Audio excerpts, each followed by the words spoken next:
안녕하세요. 볼루TV 성욱입니다. 올 시즌 새롭게 팀에 합류한 선수들 활약 굉장히 눈부신 그런 토트넘 2023-24 시즌입니다. 손흥민 선수가 주장을 맡은 뒤에 예년과 가장 달라진 모습이라면 바로 이 부분일 겁니다. 의욕적으로 영입한 선수들이 이렇게 무더기로 팀에 적응을 빠르게 하는 모습, 저는 토트넘에서 거의 본 적이 없는 것 같거든요. 이채로운 현상입니다. 매번 영입한 선수들 정말 돈 많이 들여도 적응 못하고 겉돌다가 뭐 임대 가거나 다시 뭐 나가거나 이런 경우들이 많았었는데, 자, 공격 포인트 없다고, 손흥민 선수 공격 포인트 없다고 걱정하시는 분들이 많습니다만, 저는 손흥민 선수가 골 많이 넣고 득점왕 달려가던 시즌도 정말 뭐 행복하고 선수 본인도 굉장히 뿌듯했겠지만, 그것과는 다른 각도에서 손흥민 선수가 상당히 행복감을 느끼는 시즌이 되고 있지 않나. 표정에서도 느껴지고요. 또 이렇게 경기 끝나고 아주 신이 나서 인스타 포스팅 올린 거 보면 저까지 기분이 좋아지더라고요. 토트넘이 본머스 원정에서 2대0 승리를 거뒀습니다. 최근 9차례 원정 경기에서 단 1승밖에 없었던 방한풍수 토트넘이었는데, 이번엔 다릅니다. 개막전 브랜트포드 원정을 비겼지만 본머스와의 경기에서는 흐름을 잘 유리 나가면서 리드를 지킨 끝에 무실점 승리를 가져갔고요. 지난주 맨유와의 홈경기 포함 무실점 2연승입니다. 그야말로 쾌주의 스타트고요. 자, 손흥민 선수는 이날 양팀 출전 선수 통틀어서 이 경기 오픈플레이 공격 시퀀스에서 가장 많이 인벌브된 선수로 기록이 나왔습니다. 붉은색이 슈팅, 보라색이 키패스나 어시스트 같은 찬스 메이킹, 하얀색은 슈팅으로 끝난 시퀀스에 포함된 전체적인 어떤 그 개입된 횟수, 이렇게 보시면 되겠는데, 손흥민 선수는 이날 슈팅 2개를 포함해서 모두 9차례 공격 시퀀스, 오픈플레이 공격 시퀀스에 관여를 하면서 공격적으로 가장 의미 있는 활약을 펼친 그런 선수로 기록이 됐습니다.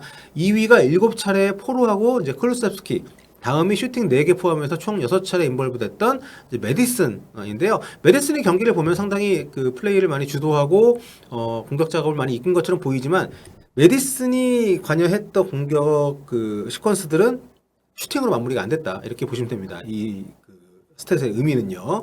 손흥민 선수의 주요 스탯을 좀 더 살펴보겠습니다. 출전 시간 90분 풀타임 뛰었고요. 공격 포인트는 없었지만 슈팅 2번, 볼터치 슛 4번, 패스 성공률 85%, 키패스 그중에 4번이 있었고요. 크로스는 뭐 성공하지 못했습니다. 이날 측면 크로스 플레이가 많지 않았던 토트넘의 경기 스타일이었고, 자, 드리블은 3번 시도해서 2번을 성공시켰습니다.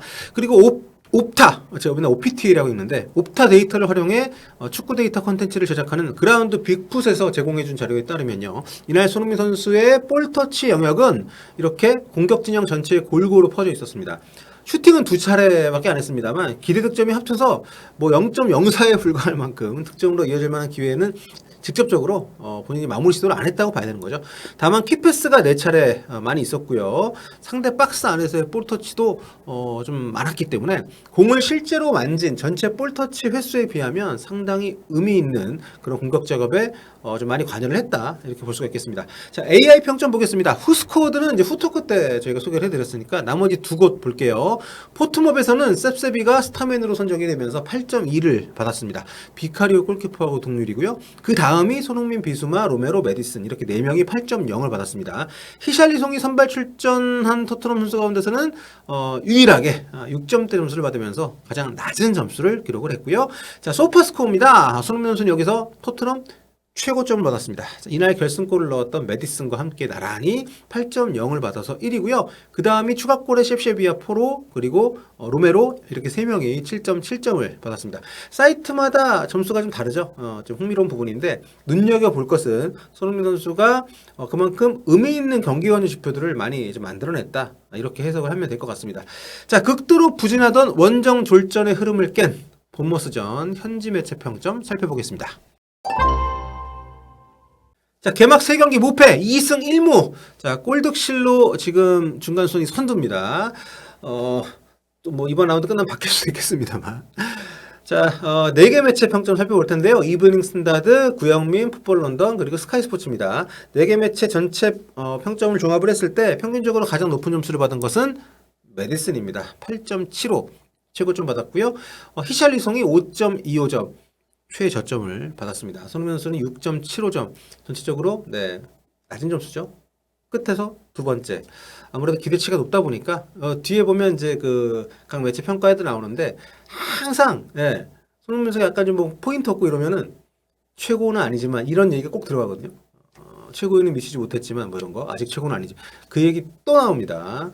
좀 확실히 눈높이가 높아졌다는 것을 느낄 수가 있게 하는 그런 대목인데 이날 손흥민 선수가 전반 2분 또 전반 14분 그밖에 여러 장면에서 자신이 마무리하기보다는 좀 더 좋은 위치에 있는 동료들에게 볼을 좀 빼주는 모습들이 있었는데 그런 부분들을 뭐 저도 아쉽지만 많은 분들이 좀 아쉬워하는데 지금 현재 손흥민 선수의 가장 큰 가치는 제가 볼 때 본인이 끝을 내서 본인이 승점을 직접 가져오는 이런 어떤 것이 아니라 팀이 전체적으로 어떻게 하면 좀 더 나은 퍼포먼스 모든 동료들이 함께 또 각자의 최대치를 뽑아낼 수 있는 이런 방향을 좀 많이 고민을 하고 있는 것 같아요. 네, 그런 것들이 경기 내용에도 묻어나는 것 같습니다.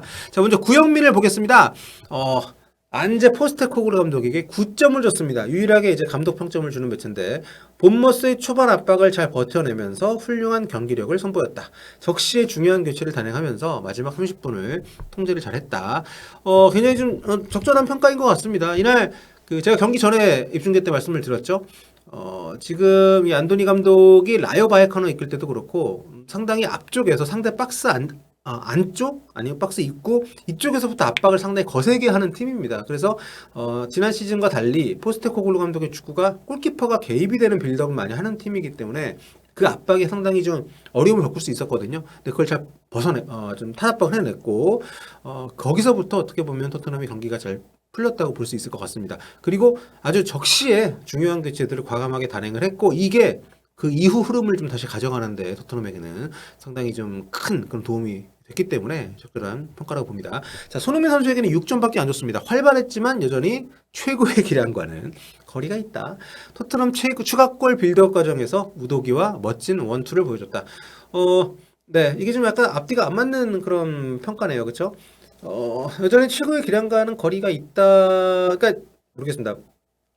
제가 다른 선수들 평점을 줄 때 늘 그 선수의 최대치를 언급을 하는 그런 평점 주기 를 잘 못 봤거든요. 근데 손흥민 선수에게는 이런 평이 굉장히 많이 나옵니다.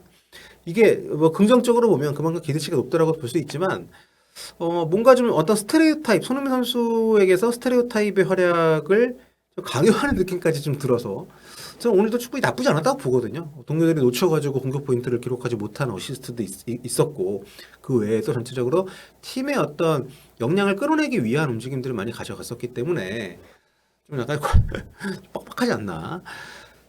그리고 우도기하고 그 우도기한테 내주는 패스 정말 기가 막혔잖아요. 그런 것들을 봤을 때도 약간 좀 아쉬운 평점이다.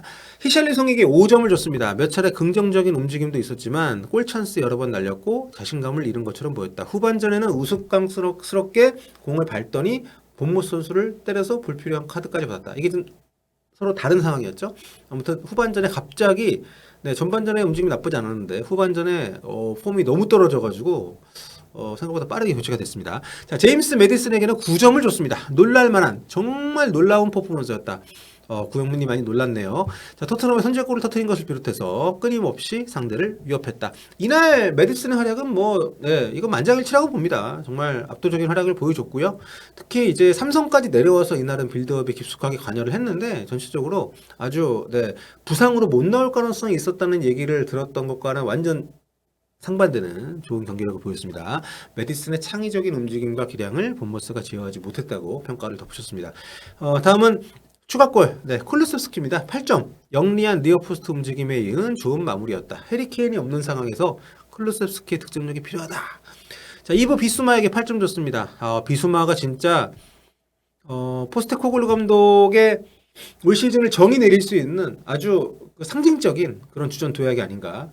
기존의 호이베르도 물론 뭐 좋은 선수지만 비스마가 갖고 있는 더 유려함, 또 수비적인 부분에서도 아주 깔끔하게 탈압박을 해내는 모습. 호이베르가 좀 갖다 박는 느낌이라면 비스마는 이렇게 좀 비껴 나오는 느낌입니다. 그 차이가 어떻게 보면 경기의 흐름을 끊질 않으면서 수비에서 공격으로 전환을 아주 매끄럽게 시켜주는 부분이라고 저는 생각을 하기 때문에 굉장히 좀 인상적인 그런 주전 도약이고 매경기 좋은 활약을 보여주고 있습니다. 자, 다음은 이제 교체로 나왔던 호이비에르인데요. 7점을 줬습니다. 교체 투입되면서 중원 다툼을 훌륭하게 통제했다. 자, 지오바니 로셀소도 나왔죠. 로셀소에게는 6점을 줬습니다. 볼 소유는 좋았지만 별로 할 게 없었다. 로셀소의 최대치를 보고 싶은데 토트넘하고는 좀 뭔가 계속 안 맞는 것 같습니다. 자, 다음은 풋볼 런던 볼게요. 손흥민에게 7점을 줬습니다. 전반전에 본머스를 여러 차례 괴롭혔다. 추가골 장면에서 우도기에게 패스를 넣어주면서 셉셉이 골에 기여를 했다. 이 정도가 리즈너블한 평가 아닌가? 네. 자, 제임스 메디슨에게 9점을 줬습니다. 지난 주말 부상에 따른 우려 속에 경기를 시작을 했고 경기 시작 15분 만에 아주 좋은 선제골 기회를 놓쳤지만 금세 찾아온 또 다른 기회는 놓치지 않고 선제골을 넣었다. 토트넘 쇼를 이끌었고 종종 한 차원 위의 모습을 보여줬다. 훌륭한 퍼포먼스였다. 아주 극찬의 극찬입니다. 히샬리송에게 6점, 또다시 토트넘 원톱으로 나섰는데 전반 35분께 메디슨이 만들어준 좋은 찬스를 미끄러지면서 놓쳤다. 전반전의 빌드업 플레이는 인상적이었지만 후반전은 불필요한 옐로카드를 받는 등 민망한 수준이었다. 임베러싱. 네. 데스티니 우도기. 네. 8점. 모든 공격 기회 때 좀 관여를 했고 앙투안 세메뇨를 수비하는 데에도 뛰어난 모습을 보였다. 사실 세메뇨 선수가 본머스에게는 굉장히 중요한 공격 자원이기 때문에 이 선수를 막는 게 아주 중요한 임무였을 텐데요. 충분히 잘해줬습니다. 자, 클루세스키의 추가골 장면에서 멋진 질주에 이은 손흥민과의 연계 플레이 최고 기량을 뽐냈다. 우도기도 정말 잘 세운 것 같아요. 산 건 좀 됐고 다시 재임대를 갔다가 돌아온 형식으로 이번 시즌에 새로 합류를 했기 때문에 완전히 새로운 신입 선수죠. 아주 깔끔하게 적응을 잘해주고 있습니다. 자, 크리스티안 로메로에게 8점 줬습니다. 몇 차례 적절한 헤더와 개입으로 솔랑키와의 힘싸움을 잘 해내면서 무실점 승리에 기여했다. 수비를 이끌면서 부주장의 파워풀한 활약을 또 한 번 보여줬다. 네, 바이스 캡틴이 여기서 나오니까 좀 어색하네요. 미키 판더벤 8점. 저는 이 친구가 너무 기대 이상입니다. 예. 몇 차례 압박을 받는 와중에도 침착함을 유지하면서 토트넘의 빌드업을 완수했다. 그러니까 이 부분이 중요한 거예요. 아까 말씀드렸던 것처럼 상대가 정말 초전박살 느낌으로 밀고 올라오는 압박을 펼쳤는데 너무도 유려하게 압박을 벗겨내면서 좋은 플레이를 펼쳤습니다. 아주 빼어난 태클을 통해서 매우 완성도 높은 퍼포먼스를 펼쳤다. 마지막으로 이브닝 스탠다드입니다. 오늘은 댄 스미스라는 기자가 이거 썼는데, 자, 손흥민 선수에게 7점 줬습니다. 여전히 여기 또 나옵니다. 그 얘기. 여전히 최고 기량을 회복하지 못했지만 네가 생각하는 최고는 뭐니? 늘 득점왕 해야 되는 거니? 몇 차례 멋진 터치로 토트넘 공격 작업에 관여를 했다. 히샬리송 5점. 전반전 클루스스키의 호흡이 아주 좋았지만 팀에 어우러지지 못한 모습을 보이고 있다. 메디슨은 여기서도 9점입니다. 여러 차례 좋은 연결을 만들어냈고 종종 플레이를 주도했다. 전반전에 토트넘 데뷔골을 넣었고 교체될 때까지 훌륭한 활약을 펼쳤다. 다음 이제 미키 판더벤 8점인데요. 굉장히 인상적인 평가입니다. 토비 알더베이르트가 환생한 것처럼 보일 만큼 불가사의하게 너무 흡사한 플레이를 펼친다고. 근데 네, 알더베이르트 느낌이 있긴 있는데 알더베이르트처럼 가끔씩 후방에서 길게 뽑아주는 패스가 좀 더해진다면 네, 더 이 평가가 들어맞지 않을까. 어쨌든 정말 갓 온 선수가 정말 뭐 서로 발도 많이 못 맞춰봤는데 너무도 잘 적응을 하고 있어서 토트넘에게는 정말 아주 복덩입니다. 정말 잘해주고 있어요. 자, 데안 클루세스키에게 8점 줬습니다. 수비 진영을 질주하며 부지런하게 움직인 경기였다. 결과를 이끌어낸 추가골을 만들었다. 마지막으로 올리버 스킵 7점. 16분 남겨놓고 투입 때 좋은 효과를 미쳤다. 네, 스킵이 7점, 손흥민 선수랑 같은 점수를 받을 정도의 활약을 했나? 네, 또 다른 교체 선수하고는 다 6점 주고 이 친구만 7점을 줬어요. 네, 뭐 각자 생각은 다른 거니까. 자, 토트넘이 이렇게 2경기 연속 무실점 승리를 거두면서 상당히 좋은 출발을 하고 있습니다. 첫 경기 무승부는 아쉬웠지만 굉장히 안정된 경기 운영을 하면서 네. 누누 감독 시절에 맨시티를 잡고 개막전 시작을 할 때는 좀 잠그는 축구를 했다고 하면 지금은 그런 축구도 아닌데도 불구하고 상당히 재미와 또 승점을 동시에 거머쥐는 포스테코글루 감독의 축구에 대한 현지의 반응도 상당히 긍정적이라는 것을 알 수가 있었던 것 같습니다. 자, 손흥민 선수 공격 포인트에 대한 부담 느끼지 마시고 계속 팀 잘 이끌어 주길 바랍니다. 다음 시간에 뵐게요.